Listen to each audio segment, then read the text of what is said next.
আসসালামু আলাইকুম। ইন্দোনেশিয়ায় গোপনে বসবাসরত এক ভয়ানক কাল্ট, যারা মানুষের মাংস খেয়ে এক বিশেষ রিচুয়ালের মাধ্যমে বেঁচে আছে শত শত বছর ধরে। এখন এই ভয়ানক কালো জাদুর রিচুয়ালের জন্য তারা বেছে নেয় এক অসহায় মা মেয়ে নাজমা এবং ইয়ান্তিকে। ফলে তাদের সাথে ঘটতে থাকে ভয়ানক সব অশরীরী ঘটনা। জানা যায় এই কাল্টের সাথে তাদের অতীতের এক গভীর সম্পর্ক রয়েছে। কি রহস্য লুকানো রয়েছে নাজমার অতীতে, যার কারণে এত বছর পর এসেও এই কাল্ট তার এবং তার মেয়ের পিছু ছাড়ছে না।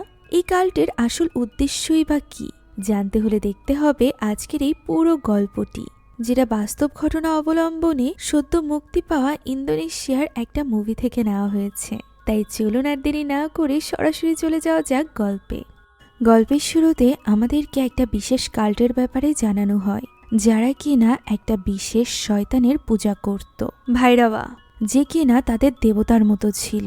1935 সালের দিকে একবার এই দেবতার মন্দির খুঁজে পাওয়া গিয়েছিল ইন্দোনেশিয়ায়। তবে হঠাৎই সেটা রাতারাতি গায়েব হয়ে যায়, আর এরপর কোনো রকম খোঁজই পাওয়া যায়নি এই কাল্টের ব্যাপারে। এই কাল্টের নাম ছিল লাবিনাক। মানুষের অগোচরে এই লাবিনাক কাল্ট এখনও জীবিত আছে, যাদের বিশ্বাস মানুষের রক্ত তাদের অমরত্ব দিতে পারে।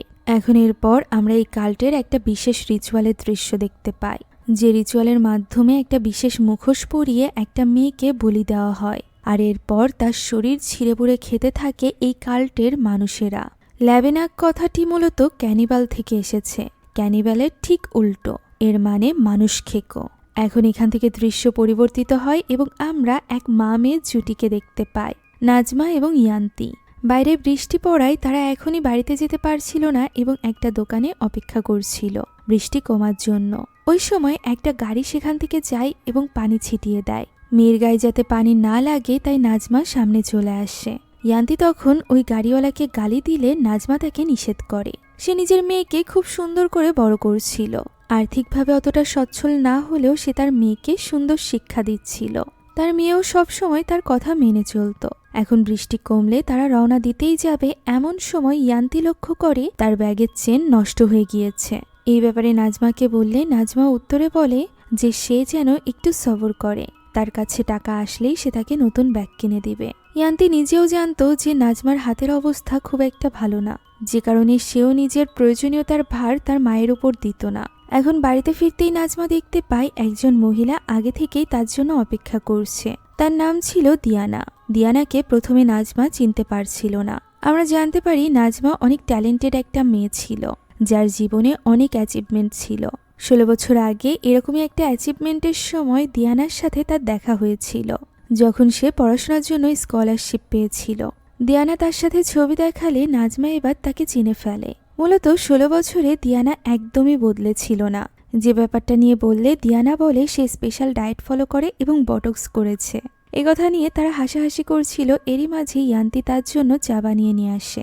আমরা জানতে পারি মায়ের মতো ইয়ান্তিও অনেক বেশি ট্যালেন্টেড ছিল, যে কারণে দিয়ানা এখানে তাদের জন্য একটা সুযোগ নিয়ে এসেছিল। তাদের ফাউন্ডেশন 16 বছর আগে নাজমাকে স্কলারশিপ দিলেও নাজমা ওই স্কলারশিপ অ্যাকসেপ্ট করতে পারেনি। তাই দিয়ানা এখানে নাজমার জন্য আরও একটা সুযোগ নিয়ে এসেছে।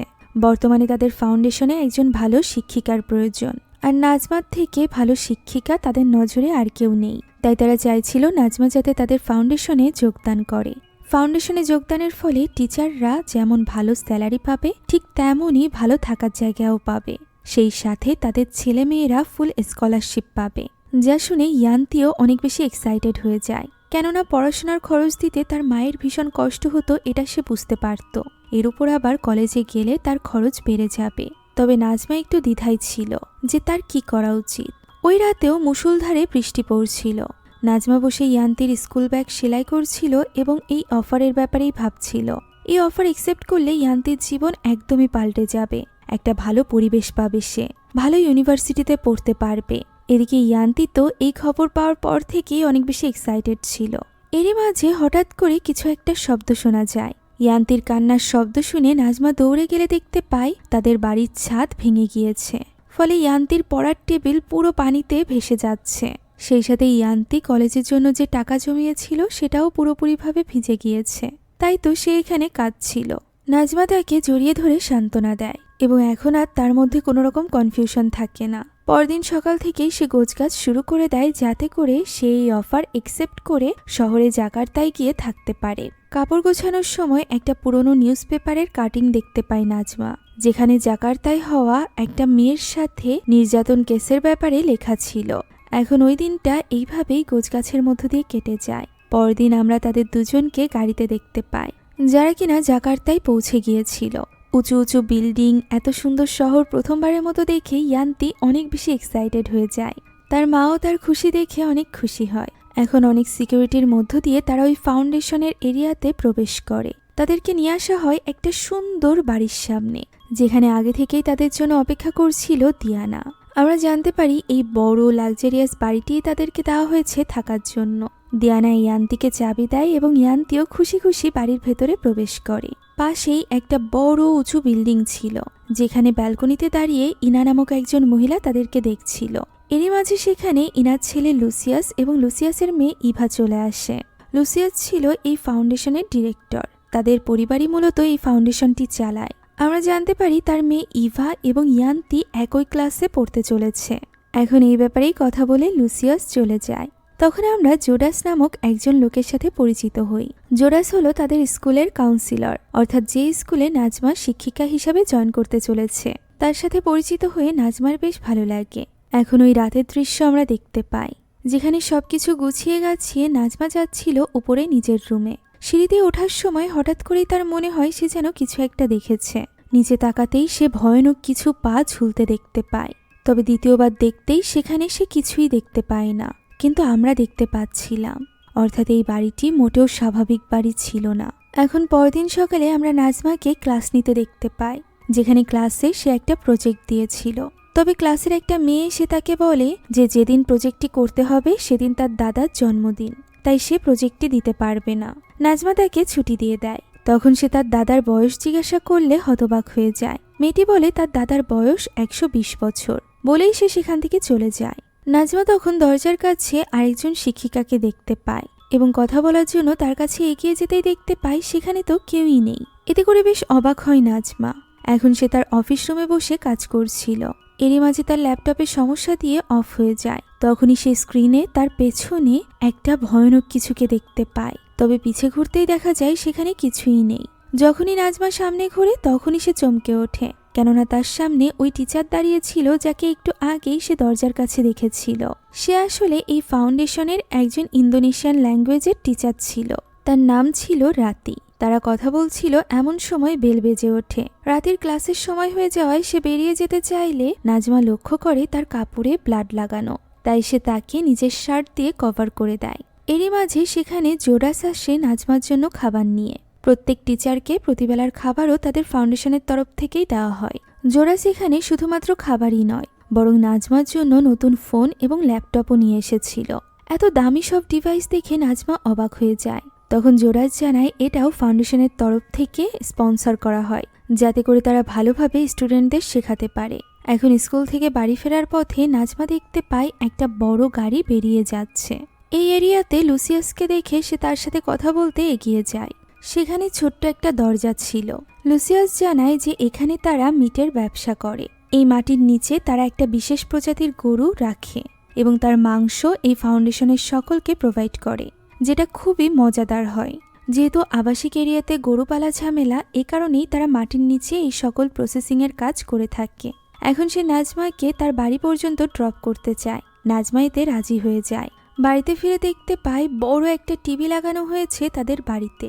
সেই সাথে ইয়ান্তিকেও একটা নতুন ফোন দেওয়া হয়েছে। তাকে এটা ইভার বাবা লুসিয়াস গিফট করেছে।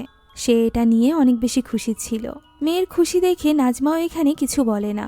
এরই মাঝে তার মনে হয় পিছ থেকে স্টোর রুমের দিকে কেউ একজন চলে গিয়েছে, তাই সে চেক করতে সেখানে যায়।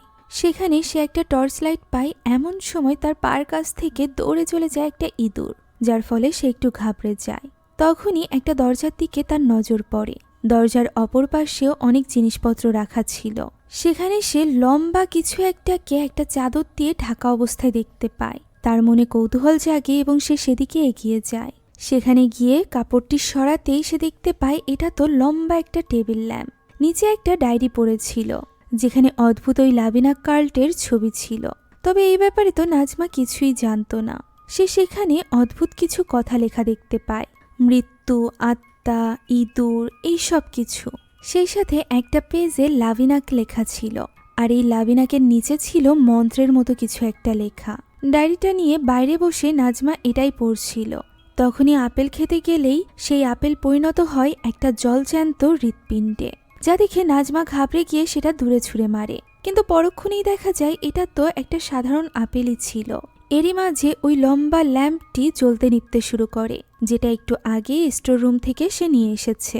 নাজমা ঘাবড়ে গিয়ে ল্যাম্পটি বন্ধ করে দেয়। সে সেখান থেকে চলে যাচ্ছিল, এমন সময় লাইট অফ হয়ে যায়। কোনো এক কণ্ঠ তাকে ডাকতে থাকে। নাজমা লাইট জ্বালাতেই দেখতে পায় তার পেছনে ভয়ানক এক পচং, যে কিনা তাকে এখান থেকে চলে যেতে বলছিল। সে ঘাবড়ে গিয়ে দৌড়ে চলে যায় তার মেয়ের রুমে। ইয়ান্তি তার মাকে এইভাবে রুমের ভেতরে দেখে অবাক হয়ে যায়, তবে নাজমা তাকে কিছুই বলে না। সে ইয়ান্তিকে বলে আজ রাতে সে ইয়ান্তির সাথে থাকতে চায়। একথা বলে সে ইয়ান্তির কাছে গিয়ে শুয়ে পড়ে। সে বুঝতে পারছিল না একটু আগে তার সাথে যা কিছু ঘটেছে সেটা কি আদৌ বাস্তব নাকি অবাস্তব। এখন পরদিন স্কুলে তার চেম্বারে দেখা করতে আসে জোডাস এবং ডিয়ানা। তারা এখানে একটা ফর্ম নিয়ে এসেছিল। এটা সাইকোলজিক্যাল টেস্টের একটা ফর্ম, যেটা সব টিচারদেরকেই ফিল করতে হয়। এটা দেখার জন্য যে টিচাররা ফাউন্ডেশনের স্টুডেন্টদের পড়াশোনা করানোর জন্য যোগ্য কিনা। নাজমা এই ফর্মটি দেখতে যায় এবং তার হাতের ধাক্কা লেগে কাচের গ্লাস নিচে পড়ে ভেঙে যায়। সে ওই কাচের টুকরোগুলো ওঠাতে গেলে জোডাস এবং ডিয়ানা খুবই অদ্ভুত ব্যবহার করতে শুরু করে। তাকে ওই কাচের টুকরোগুলোতে হাতই দিতে দেয় না তারা। তাদের এই অতিরিক্ত কেয়ার নাজমার কাছে বেশ অস্বাভাবিক লাগে। সে এখানে স্টোর রুম থেকে পাওয়া ওই ছবিটিও দেখায়, যেটা দেখে ডিয়ানা বলে যে এটা মিসেস সিরির। সে আগে এখানেই চাকরি করত, আপাতত ভালো অফার পেয়ে সে বিদেশ চলে গিয়েছে। তখন নাজমা তাকে ওই ডায়েরিতে লেখা কথাগুলোর ব্যাপারে বলে। তার মনে হচ্ছিল বাড়িটি হয়তো বা ভুতুরে, যা হেসে উড়িয়ে দেয় ডিয়ানা এবং জোডাস। ডিয়ানা বলে সে তো সায়েন্সের টিচার, সে সায়েন্সের টিচার হয়ে এই ধরনের কথা কিভাবে বলছে। ফলে নাজমাও এখানে লজ্জায় পড়ে যায়। সে চলে যাওয়ার পর জোডাসের সাথে নাজমা আলাদাভাবে কথা বলে, যেখানে জোডাস তাকে বলে যে নতুন জায়গায় আসার কারণে হয়তোবা তার ব্রেনে অনেক বেশি প্রেসার পড়েছে, অনেক পরিবর্তন, সেই সাথে নিজেকে খাপ খাইয়ে নেওয়া, এই জন্য তাকে নিজেকে একটু সময় দেওয়া উচিত। একথা বলে সে সেখান থেকে চলে যায়। এরই মাঝে সেখানে রাতি আসে নাজমাকে তার শার্ট ফিরিয়ে দিতে। অন্যদিকে আমরা ডিয়ানাকে দেখতে পাই, যে কিনা ওই দরজা দিয়ে নিচে গিয়ে মাংস নিয়ে এসেছিল, যেটা থেকে এখনো পর্যন্ত তাজা রক্ত পড়ছিল। এখন ওই রাতে আমরা নাজমাকে বাড়িতে দেখতে পাই, যেখানে তার সাথে রাতিও এসেছিল। সে ওই ল্যাম্পটা ঠিক করে ফেলেছিল, যেটাতে গতরাতে বেশ ঝামেলা দিচ্ছিল। তাই তার এখানে জোডাসকে সঠিক মনে হয় যে সেই হয়তো বা এইসব ব্যাপার নিয়ে একটু বেশিই ভাবছে। তবে রাতের মতে এইসব জিনিস ইগনোর করা ঠিক না। তখন নাজমা বলে ইয়ান্তিকে সে সারা জীবনে এত সুন্দর একটা জীবন দিতে পারেনি। এখানে এসে এই লাইফস্টাইলে ইয়ান্তি অনেক বেশি খুশি, তাই এই সকল অযৌক্তিক ব্যাপার ভেবে তার ইয়ান্তির এই খুশি একদমই নষ্ট করা উচিত হবে না।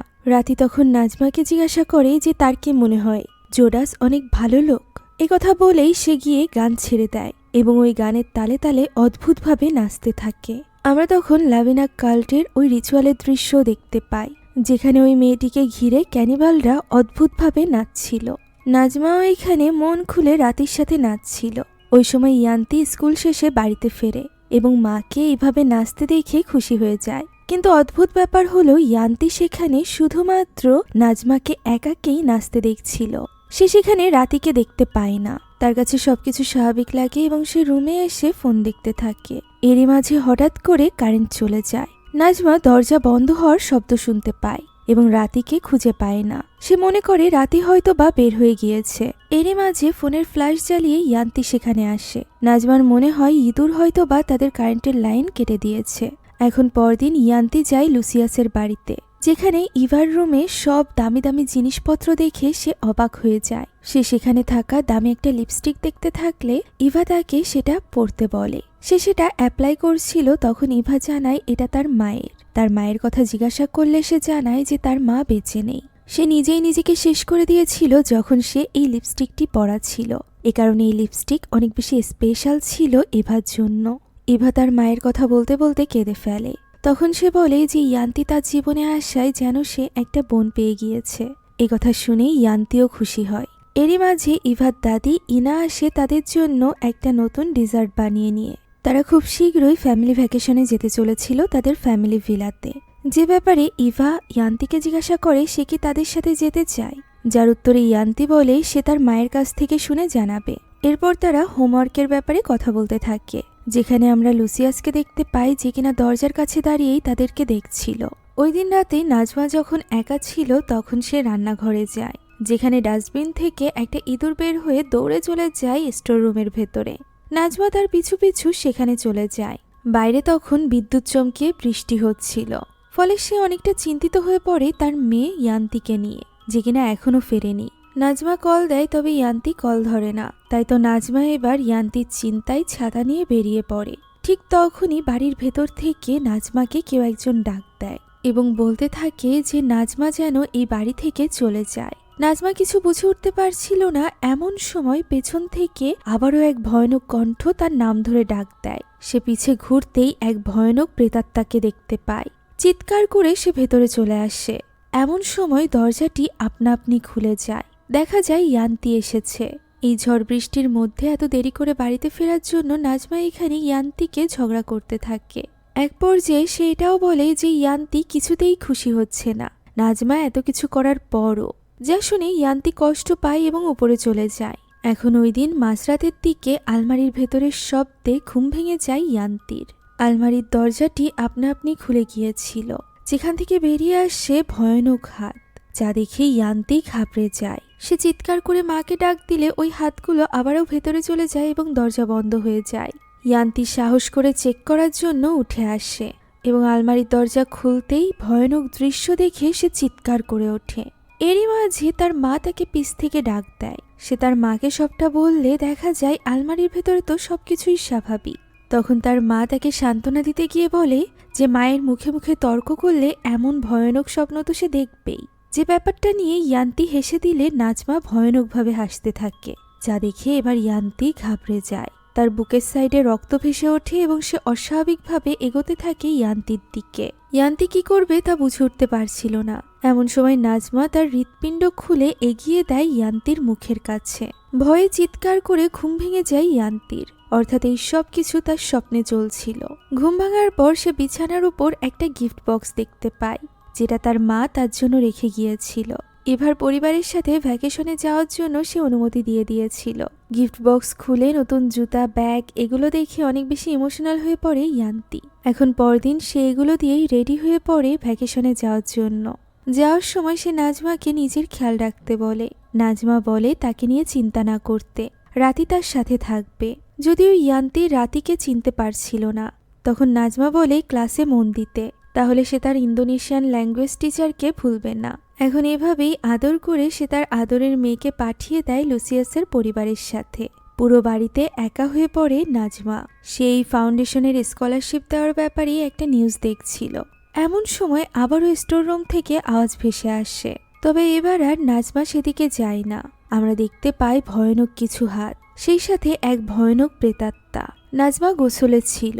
এমন সময় আবার ওই কণ্ঠ তাকে বলতে থাকে যে সে মারা যাবে, সে যেন এখান থেকে পালিয়ে যায়। তখন বাথট্যাব থেকে ওই প্রেতাত্মাকে বেরিয়ে আসতে দেখা যায়, যে কিনা এগিয়ে আসছিল নাজমার দিকে।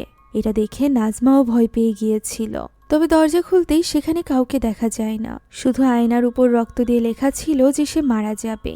এই ঘটনায় নাজমা বুঝতে পেরেছিল যে নিশ্চয়ই এই বাড়িতে কোনো না কোনো ঝামেলা রয়েছে। তাই সে এবার ঘাবড়ে গিয়ে রাতিকে কল করার চেষ্টা করে। রাতি কল ধরছিল না, এরই মাঝে কলিং বেল বাজে। দরজা খুলতেই দেখা যায় জোরাস এসেছে। তার কাছে রাতের ব্যাপারে জিজ্ঞাসা করলে জোরাস বলে তাদের স্কুলে রাতি নামক কোনো ইন্দোনেশিয়ান ল্যাঙ্গুয়েজ টিচার নেই, যা শুনে নাজমা কথা ঘুরিয়ে দেয়। তখন জোরাস তার জন্য আনা খাবার এবং ফলমূল দিয়ে সেখান থেকে চলে যায়। ওই সময়ে ওয়াশরুমে আমরা ওই প্রেতাত্মার উপস্থিতি টের পাই। এদিকে ড্রয়িং রুমেই ঘুমিয়ে পড়েছিল নাজমা। লাইটটা ফ্লিকার করতে আরম্ভ করে। হঠাৎ করেই একটা ভয়ানক হাত তার মাথার উপর চলে আসে। ঘুম ভাঙতেই সে নিজেকে অন্যরকম একটা পরিবেশে দেখতে পায়। সে কিছু বুঝে উঠতে পারছিল না। এমন সময় তার সামনে ওই প্রেতাত্মা চলে আসে, যে কিনা কাল্টের ওই মুখোশ পরা ছিল, সেই সাথে রক্তাক্ত ভয়ানক কিছু লাশ। নাজমা এখানে গল্পের শুরুতে দেখানো ওই রিচুয়ালটি দেখতে পায়, যে রিচুয়ালটি এবার বিস্তারিত দেখে ভয়ে চিৎকার করে ওঠে নাজমা এবং তার ঘুম ভেঙে যায়। ঘুম ভাঙতেই সে তার পাশে আরও একটা ডায়েরি দেখতে পায়, যার ভেতরে একটা ছবি ছিল, আর এই ছবিতে জোডাস এবং রাতি একসাথে দাঁড়িয়েছিল। এর মানে কি জোডাস তাকে মিথ্যা কথা বলেছে? সে কিছুই বুঝে উঠতে পারছিল না। তাই তো রাতের বেলা সেই ফাউন্ডেশনের ব্যাপারে সার্চ করে, যেখানে সে রাতির ব্যাপারেও সার্চ করলে দেখতে পায় রাতি এই স্কুলের একজন টিচার ছিল, যে কিনা নিখোঁজ হয়ে গিয়েছিল। তাই মানুষের ধারণা যে সে মারা গিয়েছে। এই নিউজ দেখে নাজমা অবাক হয়ে গিয়েছিল। এমন সময় মিউজিক প্লেয়ারে ওই মিউজিকটি চলতে আরম্ভ করে, যেটা রাতি সেদিন চালিয়েছিল। নাজমা গিয়ে সেটা অফ করে দেয়। এরপরও আবারও চলতে আরম্ভ করলে নাজমা এবার লাইনই খুলে ফেলে। সে ভয়ে দৌড়ে নিজের ঘরে চলে এসেছিল, যেখানে ইয়ান্তি তাকে ভিডিও কল দেয় এবং নিজের নতুন হেয়ার কাট সেই সাথে নতুন মেকআপগুলো দেখাতে থাকে, যা দেখে নাজমা তার জন্য খুশি হয় ঠিকই। তবে তার সাথে যা কিছু ঘটছিল এগুলো সে ইয়ান্তির সাথে শেয়ার করতে পারে না। যদিও ইয়ান্তি তাকে জিজ্ঞাসা করতে থাকে যে রাতি কেন তার সাথে দেখা করতে আসেনি। এমন সময় বাইরে বিদ্যুৎ চমকে ওঠে এবং নাজমার ফোনের ব্যাটারি ডেড হয়ে যায়, যে কারণে কলটিও কেটে যায়। ইয়ান্তিও চিন্তিত হয়ে পড়ে তার মায়ের জন্য। সে বারবার তার মাকে ফোন করতে থাকে, যেটা দেখে ইনা ইভাকে ইশারা করতে থাকে যে সে যেন ইয়ান্তির দিকে নজর রাখে। অন্যদিকে নাজমা কলিং বেলের আওয়াজ শুনতে পায়, আর ওই সময় তার পাওয়ার অফ হয়ে যাওয়া ফোনে কল আসে রাতির। সে হতবাক হয়ে যায়। সে ভয়ে কলটি রিসিভ করে না। রাতি তাকে মেসেজ করতে থাকে দরজা খোলার জন্য, যা দেখে সে আরো বেশি ঘাবড়ে যায়। বারবার কলিং বেলের শব্দ সেই সাথে কলের শব্দে সে যেন পাগল হয়ে উঠছিল। রাতি তাকে মেসেজ করে এখান থেকে বেরিয়ে যাওয়ার জন্য। নাজমা অনেক বেশি ঘাবড়ে গিয়েছিল। এমন সময় তার ঘরের দরজা বাইরে থেকে কেউ যেন খোলার চেষ্টা করতে থাকে। সে ভয়ে চিৎকার করে তাকে চলে যেতে বলে। এখন পরদিন সকালের দৃশ্য আমরা দেখতে পাই। এই ঘটনার পর ভয়ে জোডাসের বাড়িতে এসে আশ্রয় নিয়েছিল নাজমা। সবটা শোনার পর জোডাস তার জন্য খাবার এবং সেই সাথে একটা ঔষধ নিয়ে আসে। এই ঔষধ তার ব্রেনকে শান্তি দিবে, সকল দুশ্চিন্তা দূর করবে। নাজমা খাবার খাচ্ছিল, তখন তার ফোনটি চেক করে জোডাস এবং বলে সেখানে তো শ্রী রাতির কোনোরকম কল অথবা মেসেজ আসেনি।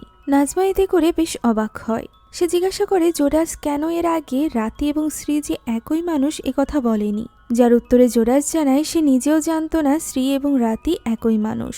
শ্রী এখান থেকে চলে গিয়েছিল কেননা তার সাইকোলজিক্যাল টেস্ট ভালো গিয়েছিল না, সে নাকি ভূত দেখতে পেত। জোডাস এখানে নাজমাকে বোঝাতে থাকে যে সে হ্যালুসিনেট করছে, তার সাথেও এইসব কিছু হচ্ছে না।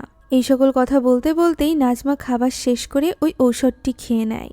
আর এরপর সে প্রশ্ন করে যে যদি এই সব কিছু তার কল্পনা হয়ে থাকবে তাহলে ওই গানটি কিভাবে বাজলো। তখন জোডাস বলে এই গানের সাথে নিশ্চয়ই নাজমার কোনো সম্পর্ক রয়েছে, না হলে এত শত গানের মধ্য থেকে সেটাই কেন বাজবে। একথা বলতেই নাজমার যেন কিছু একটা হয়ে যায়, তার নিজের উপর থেকে নিয়ন্ত্রণ হারিয়ে যায়। সে একা একা বলতে থাকে তার সাথে ঘটা 16 বছর আগের এক ভয়ানক রাতের ঘটনা।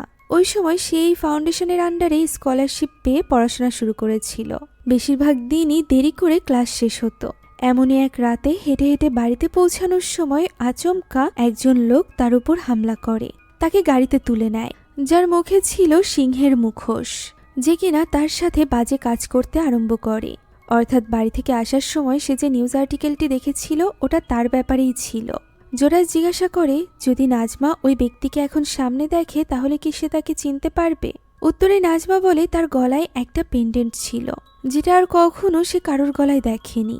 আমরা বুঝতে পারি এই ঘটনার ফলে ইয়ান্তির জন্ম হয়েছিল এবং নাজমা এই শহর থেকে অনেক দূরে চলে গিয়েছিল পড়াশোনা ছেড়ে।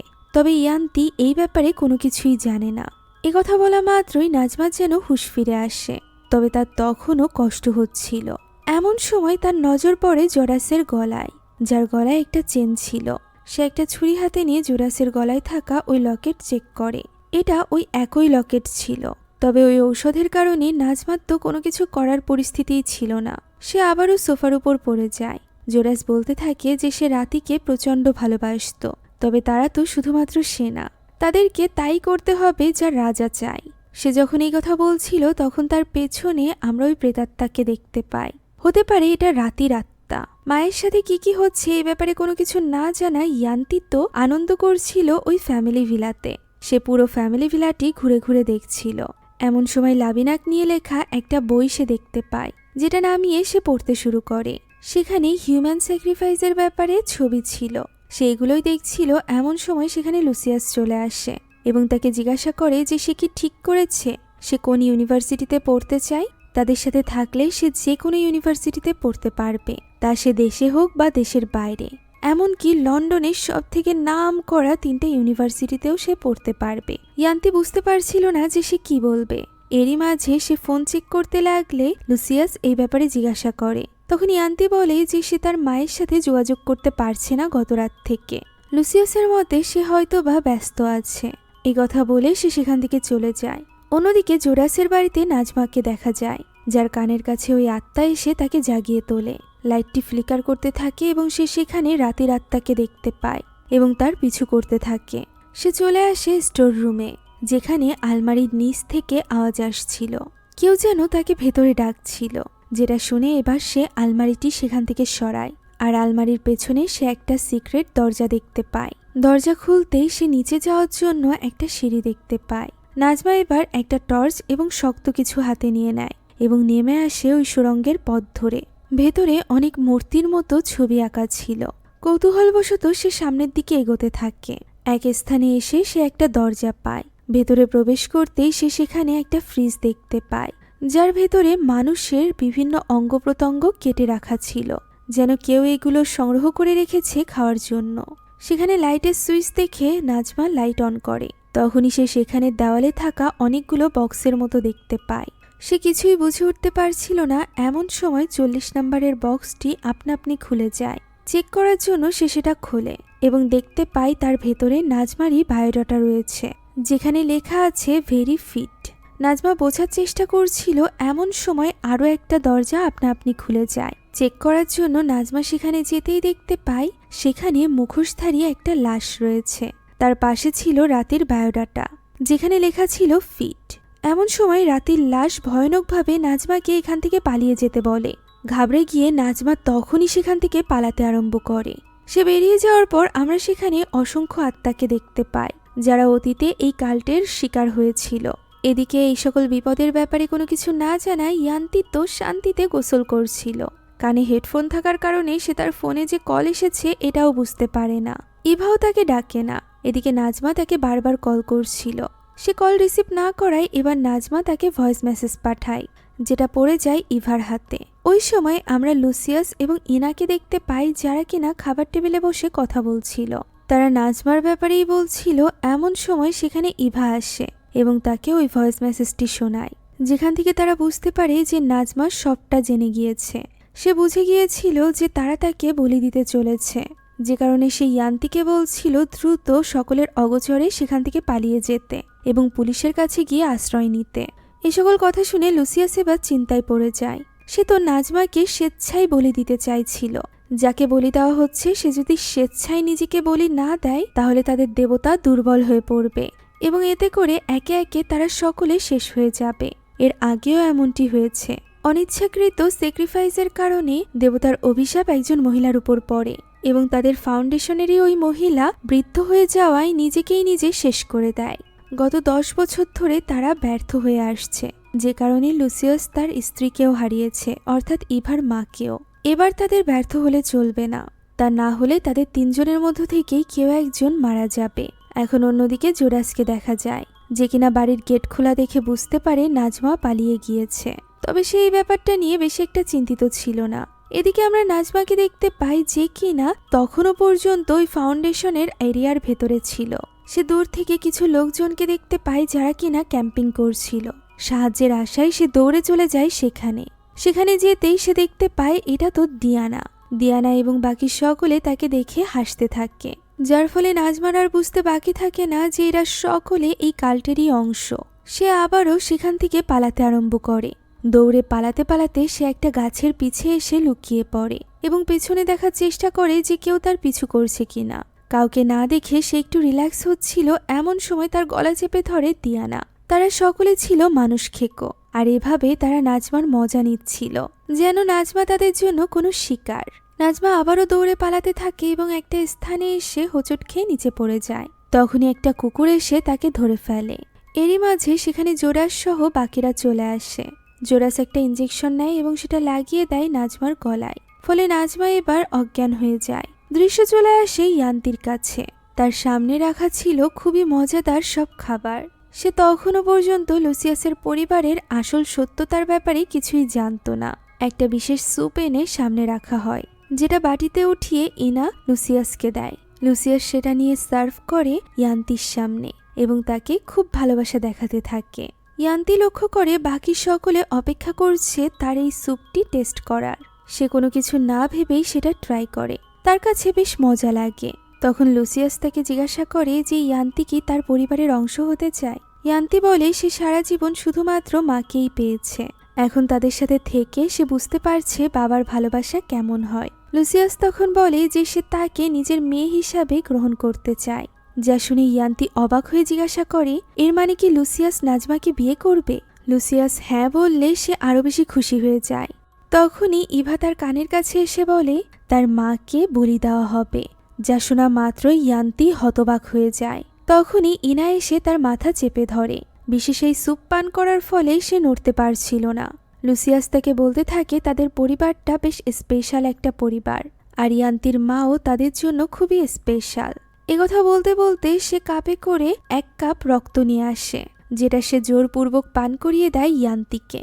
এর ফলে ইয়ান্তি শান্ত হয়ে যায়। ইভা এবং ইনাও তাকে ছেড়ে দেয়। তখনই ইয়ান্তি চোখ মেললে দেখা যায় তার চোখ সাদা হয়ে গিয়েছে। অন্যদিকে আমরা নাজমাকে দেখতে পাই। জ্ঞান ফিরতেই সে ইয়ান্তিকে ডাকতে থাকে। আমরা দেখতে পাই তার শরীর থেকে রক্ত নেওয়া হচ্ছিল। সে কিছু বুঝে ওঠার আগেই সেখানে চলে আসে লুসিয়াস এবং জোরাস। সে লুসিয়াসকে জিজ্ঞাসা করে ইয়ান্তি কোথায়, সে তাকে দেখতে চায়। তবে লুসিয়াস তার কথায় গুরুত্ব দেয় না। ওই সময় জোরাস তার রক্ত একটা গ্লাসে নিয়ে বলে যে এবার তার শরীর পয়জন মুক্ত হয়েছে, অর্থাৎ তার শরীরে যে ঔষধ দেওয়া হয়েছিল সেগুলো সব রক্তের মাধ্যমে বেরিয়ে গিয়েছে। এখন সে নিজে বলি দেওয়ার উপযোগী, সেই সাথে তার মাংসও খাওয়ার যোগ্য। এখানে লুসিয়াস এবার নাজমাকে সবকিছু বুঝিয়ে বলে। সে বলে নাজমাকে স্বেচ্ছায় নিজের বলি দিতে হবে, তা না হলে ভাইরাবা তাদের মধ্য থেকেই কাউকে শিকার করবে। আর সেই শিকার হতে চলেছিল ইয়ান্তি। যা শুনে নাজমা অবাক হয়ে যায়। আর তখনই আমরা জানতে পারি 16 বছর আগে নাজমার সাথে যে অনৈতিক কাজটি হয়েছিল সেটা মূলত লুসিয়াসই করেছিল, অর্থাৎ ইয়ান্তির বাবা আর কেউ নয় বরং লুসিয়াস নিজে। ফলে নাজমা এবার খুব খারাপভাবে ফেঁসে যায়। তবুও সে কোনো মতে নিজেকে তোলে এবং বিছানা থেকে নিচে পড়ে যায়। তবে গেট পর্যন্ত আসার শক্তিও তার মধ্যে ছিল না। জোরাস তাকে লক করে সেখান থেকে চলে যায়। এখন এদিকে রিচুয়াল শুরু হতে চলেছিল। কাল্টের বাকি সকলে সেখানে উপস্থিত ছিল। তাদের প্রধান ছিল ইনা এবং লুসিয়াস। সেখানে এসে ইনা বলে বহু বছর ধরে তারা তাদের উপর রাজ করছে, এখন সময় এসেছে তাদের পরিবারে আরও একজনকে যোগ করার। আর সেটা হলো লুসিয়াসের মেয়ে ইয়ান্তি, যে কিনা আজ ভাইরাবাকে খুশি করার জন্য নিজ হাতেই নিজের মায়ের বলি দিবে। এরপর লুসিয়াস ইনার পা নাজমার রক্ত দিয়ে ধুয়ে দেয় এবং নিজের মাথার উপর ঢেলে দেয় নাজমার রক্ত।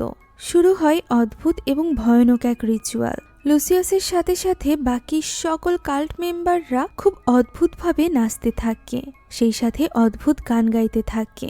এরপর লুসিয়াস নিজেরই হাত কেটে সেই রক্ত দিতে থাকে মানুষ খেকো এই কাল্ট মেম্বারদেরকে, যেটা পেয়ে তারা যেন পাগলের মতো হয়ে যায়। আমরা বুঝতে পারি কেন সেদিন নাজমার হাত কেটে যাবে এটা নিয়ে ভয় পাচ্ছিল জোরাস এবং দিয়ানা। এখন এরপর নাজমাকে সেখানে নিয়ে আসা হয় এবং বলি দেওয়ার জন্য তাকে বেঁধে রাখা হয়। সে বারবার জোরাসের কাছে সাহায্য চাইতে থাকে। সেখানে ইয়ান্তিকেও আনা হয়, যে কিনা তখনও পর্যন্ত তাদের বশে ছিল। লুসিয়াস তার সামনে থেকেই ছুরি নিয়ে যায় এবং ওই ছুরি নিয়ে নাজমার কপালে একটা বিশেষ চিহ্ন আঁকাতে থাকে। এরই মাঝে ইয়ান্তিকে দিয়ানা সেখানে নিয়ে আসে এবং তার হাতে ছুরিটি নিয়ে গিয়ে তুলে দেয় লুসিয়াস। সে তাকে বলতে থাকে নতুন দেবতার জন্য সে যেন তার মায়ের বলি দেয়। একথা বলে সে তার হাতে ছুরিটি ধরিয়ে দেয়। শয়তানের বশে এসে ইয়ান্তিও তার মায়ের বলি দিতে চলেছিল। তখন নাজমা বারবার তাকে ডেকে তার হুঁশ ফেরানোর চেষ্টা করতে থাকে, তাকে মনে করাতে থাকে যে সে তার মা। নাজমার কণ্ঠ শুনে এবার ইয়ান্তির হুঁশ ফিরতে আরম্ভ করে। তার মনে পড়ে যায় তার মায়ের সাথে কাটানো সুন্দর কিছু মুহূর্ত। ফলে সে ওই শয়তানের নিয়ন্ত্রণ থেকে বেরিয়ে আসে এবং লুসিয়াসের গলায় ওই ছুরি দিয়ে আঘাত করে। লুসিয়াসের গলায় আঘাত করায় সেখানে থাকা সকলে ছটফট করতে থাকে, যেন সকলে গলায় আঘাত পেয়েছিল। এই সুযোগে ইয়ান্তি দ্রুত নাজমার বাঁধন খুলে দেয় এবং তারা দুজন সেখান থেকে পালাতে আরম্ভ করে। এরই মাঝে লুসিয়াস তার গলা থেকে ছুরিটি বের করে ফেলে। তার গলা আবারও স্বাভাবিক হয়ে যায়, অর্থাৎ তার কাছে রয়েছে অসীম হিলিং পাওয়ার। ততক্ষণে নাজমা ইয়ান্তিকে নিয়ে পালিয়ে চলে গিয়েছিল ওই ঘরটিতে, যে ঘরটিতে এর আগেও সে গিয়েছিল। সে ইয়ান্তিকে সেখানে লুকিয়ে পড়তে বলে। ইয়ান্তি কিছুতেই নাজমাকে ছাড়া আলাদা কোথাও যেতে চাইছিল না। এরই মাঝে সেখানে বাইরে থেকে ভয়ানকভাবে ডাকতে থাকে জোরাস। নাজমাকে ডাকতে ডাকতে সে ওই ঘরের দিকে এগোচ্ছিল। তবে সে যখন ওই ঘরে প্রবেশ করে তখন সে সেখানে কাউকেই দেখতে পায় না। আমরা বুঝতে পারি এই দেওয়ালে থাকা বক্সের ভেতরেই ঢুকে পড়েছে ইয়ান্তি এবং নাজমা। তারা দুজন দুটো আলাদা আলাদা বক্সে লুকিয়েছিল। ভেতরে ছিল মানুষের কঙ্কাল, সেই সাথে সাপ এবং পোকামাকড়। বাইরে জোরাস নাজমাকে উদ্দেশ্য করে বলতে থাকে, ইয়ান্তির জীবন দেখে সে কি এখন খুশি না? একজন মায়ের তো উচিত নিজের সবটা দিয়ে মেয়ের জীবনকে সুন্দর করে তোলা, তাতে তার নিজেকে বলি দিতে হলেও। একথা বলতে বলতে সে ছুরি হাতে এগিয়ে আসে 40 নাম্বার বক্সের কাছে। তবে সেটা খুলতেই সেখানে সে কাউকেই দেখতে পায় না। ছুরির রিফ্লেকশনে সে নিজের পেছনে এক প্রেতাত্মাকে দেখতে পায়, যে কিনা আর কেউ নয় বরং রাতি ছিল। রাতি এখানে তাকে ভ্রম দেখাতে শুরু করে এবং তাকে বলতে থাকে যে সে তাকে ঠিক একইভাবে বলি দিবে যেভাবে সে তাকে বলি দিয়েছিল। একথা বলে সে জোরাসের হাত দিয়েই তার পেট কেটে ফেলে। জোরাস যন্ত্রণায় চিৎকার করতে থাকলে নাজমা এবং ইয়ান্তি বক্সের দরজা খুলে সেটা দেখতে থাকে। জোরাস নিজেই নিজের পেট কেটে সব অঙ্গ প্রত্যঙ্গ বের করে খেতে থাকে। এক পর্যায়ে বক্সের ভেতর থেকে এক ভয়ানক হাত বের হয়ে তাকে টেনে নিয়ে যায়। এখন যেহেতু সেখানে কেউ ছিল না, তাই নাজমা এবং ইয়ান্তি বক্স থেকে বেরিয়ে আসে। ইয়ান্তি তার মাকে জড়িয়ে ধরে। এরই মাঝে চিৎকার করতে থাকে জোরাস। তারা দ্রুত সেখান থেকে পালাতে আরম্ভ করে। তবে তারা যখন উপরে যাওয়ার সিঁড়ির কাছে পৌঁছায় তখনই তাদের সামনে কাল্ট মেম্বাররা চলে আসে। তারা কোনো দিকেই যেতে পারছিল না। চারিদিক থেকে তাদেরকে ঘিরে ধরেছিল ওই কাল্ট মেম্বাররা। ফলে তারা ধরা পড়ে যায় এবং তাদেরকে আবারও নিয়ে আসা হয় ওই রিচুয়ালের স্থানে। দেরি হয়ে যাওয়ায় ততক্ষণে ইনা এবং লুসিয়াসের চেহারায় পরিবর্তন দেখা দিয়েছিল। তারা বৃদ্ধ হতে চলেছিল। আর একটুও দেরি করা যাবে না, দ্রুত তাদেরকে বলি দিতে হবে। তাই তো লুসিয়াস এবার ইয়ান্তিকে নিয়ে গিয়ে তার গলায় ছুরি ধরে, যা দেখে নাজমা এবার বলতে থাকে যে তাকে মেরে ফেলতে, তার মেয়েকে ছেড়ে দিতে। এদিকে ইয়ান্তিও একই রিকোয়েস্ট করছিল। সে কাঁদতে কাঁদতে তার বাবাকে বলতে থাকে তার মাকে ছেড়ে দিতে, দরকার হলে তার বলি দিতে। সে লুসিয়াসের পায়ের কাছে বসে কাঁদতে থাকে এবং বলতে থাকে সে টাকা পয়সা কিছু চায় না, ভালো কোনো জীবনও চায় না। সে শুধুমাত্র তার মাকে চায়। সে তার মায়ের সাথে থাকতে চায়। তার মাকে ছাড়া এই জীবন তার কাছে অর্থহীন। এবার লুসিয়াস ইয়ান্তিকে বলে যে তার মা মুক্ত হয়ে যাবে, তার মাকে ছেড়ে দেওয়া হবে, কিন্তু এর বদলে ইয়ান্তিকে নিজের জীবন দিতে হবে, কেননা একটা বলি তো আজকে দিতেই হবে। যা শুনে ইয়ান্তি এই কথায় রাজি হয়ে যায়। সে তার মায়ের বদলে নিজেকে বলি দিতে বলে। নাজমা তাকে নিষেধ করতে থাকে, তবে সে শোনে না। তখন নাজমা হাত ছাড়িয়ে লুসিয়াসকে বলে যে ইয়ান্তিকে ছেড়ে দিতে। সে স্বেচ্ছায় নিজের বলি দিচ্ছে। সে লুসিয়াসকে বলতে থাকে ইয়ান্তির খেয়াল রাখতে। ইয়ান্তি এই কথা শুনে তার মাকে আটকাতে যাচ্ছিল, তবে লুসিয়াস তাকে আটকে নেয়। নাজমা বলতে থাকে ইয়ান্তি যেন পথভ্রষ্ট না হয়। সে তার মায়ের স্যাক্রিফাইস যেন সারা জীবন মনে রাখে এবং নিজের জীবনটাকে সুন্দরভাবে গড়ে তোলে। কথা বলে সে সেখানে স্যাক্রিফাইসের জন্য শুয়ে পড়ে। লুসিয়াস সহ বাকি সব কাল্ট মেম্বাররা তো এটাই চাইছিল। ফলে সকলে ভীষণ খুশি হয়ে যায়। স্বেচ্ছায় বলি দেওয়ায় এখন সকলে হামলে পড়ে নাজমার উপর। কামড়ে ছিঁড়ে তার পুরো শরীর খেতে থাকে মানুষ খেকো ওই কাল্ট মেম্বাররা, যা চোখের সামনে দেখে সহ্য করতে পারছিল না ইয়ান্তি। নাজমাও যন্ত্রণায় ছটফট করছিল এবং চিৎকার করছিল। ওই মুহূর্তে ইয়ান্তি লুসিয়াসের হাত থেকে ছুরিটি ছিনিয়ে নেয় এবং ছুটে চলে যায় তার মায়ের কাছে। সে জানতো তার মা যদি বেঁচে থাকে তাহলে এভাবেই যন্ত্রণা পেয়ে মারা যাবে, অর্থাৎ সকলে এই জীবিত অবস্থায় তাকে খেতে থাকবে। এ কারণে সে তার মায়ের কাছে ক্ষমা চায়, আর এরপর ওই ছুরিটি তার মায়ের হৃৎপিণ্ডে ঢুকিয়ে দেয়, যাতে করে তার মা একটু হলেও যন্ত্রণা কম পায়। ইয়ান্তির এই কাজ করতে ভীষণ কষ্ট হয়, তবে তার কাছে আর কোনো সুযোগ ছিল না। তাকে বাধ্য হয়ে এখন এই পরিবারেরই অংশ হতে হয়। রিচুয়াল শেষে তার মাথায় একটা মুকুট পরিয়ে দেয় তার দাদি। এখন সে নিজেও এই কাল্টেরই একজন সদস্য, এই শয়তানি পরিবারের অংশ।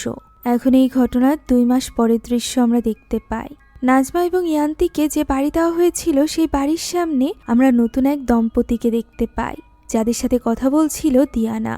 দিয়ানা এখানে তাদেরকে বলে যে এই বাড়িটি তাদের থাকার জন্য দেওয়া হয়েছে ফাউন্ডেশনের তরফ থেকে। আমরা বুঝতে পারি এখন এই দুজনও তাদের কাল্টের শিকার হতে চলেছে। এরই মাঝে আমরা ইয়ান্তিকে দেখতে পাই, যার চেহারা, ব্যবহার সবকিছু পরিবর্তন হয়ে গিয়েছিল।